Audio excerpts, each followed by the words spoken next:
మీ business ఏదైనా మీ ఊర్లో promotion చేయాలంటే అది సుమన్ టీవీతోనే సాధ్యం. ఇప్పుడే సంప్రదించండి.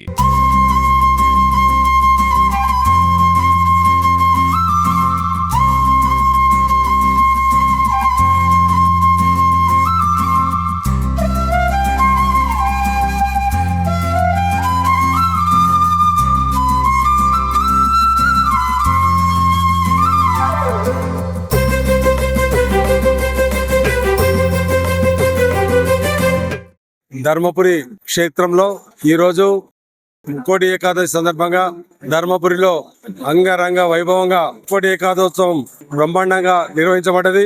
3 గంటలకు అభిషేకంతో మొదలై 5 గంటలకు ద్వారాన్ని తెరవడం జరిగింది.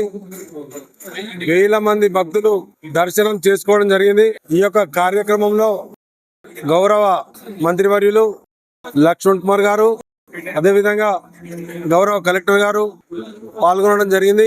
గౌరవ మంత్రి గారి యొక్క సూచనలతో ఇక్కడి సిబ్బంది, గౌరవ యువ గారు, ట్రస్ట్ బోర్డు సభ్యులు అందరూ కూడా ఇక్కడి కార్యక్రమాన్ని గతంలో కంటే ఈసారి బ్రహ్మాండంగా నిర్వహించడం జరిగింది.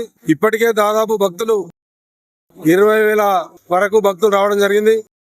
భక్తులకు అసౌకర్యం కలగకుండా క్యూ లైన్లే కావచ్చు, ఇతరత్ర ప్రతి విషయంలో కూడా ఇక్కడి మున్సిపల్ సిబ్బంది సహకారం, ఇక్కడి పోలీసు శాఖ వారి సహకారం, ఎలక్ట్రిసిటీ వారి సహకారం, అందరి సహకారంతో భక్తులకు ఎలాంటి అసౌకర్యం కలగకుండా అందరికి త్వరితగతిన దర్శనం అయ్యే విధంగా ఇక్కడ చొరవ తీసుకోవడం జరిగింది.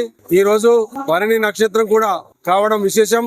ఉత్సవ మూర్తులకు తమిళనాడు నుండి, మచిలీపట్నం నుండి గొడుగులు తెప్పించడం జరిగింది, ఆభరణాలు తెప్పించడం జరిగింది, చామరలు తెప్పించడం జరిగింది అనే విషయాన్ని కూడా ఈ సందర్భంగా తెలియజేస్తా ఉన్నాం. గౌరవ మంత్రి గారి చొరవ సహకారంతో 27 సంవత్సరంలో వచ్చేటువంటి పుష్కరాలు ఏదైతే ఉందో దాని విషయంలో గౌరవ ముఖ్యమంత్రి వర్యులు రేవంత్ రెడ్డి గారు దృష్టికి గౌరవ మంత్రి వర్యులు లక్ష్మణ్ కుమార్ అన్న గారు ఇక్కడ అభివృద్ధి విషయంలో దాదాపు 200 కోట్ల రూపాయలు వెచ్చించాలని చెప్పేసి వారిని కోరడం జరిగింది. దానికి గౌరవ ముఖ్యమంత్రి వర్యులు చొరవ తీసుకోవడం జరిగింది.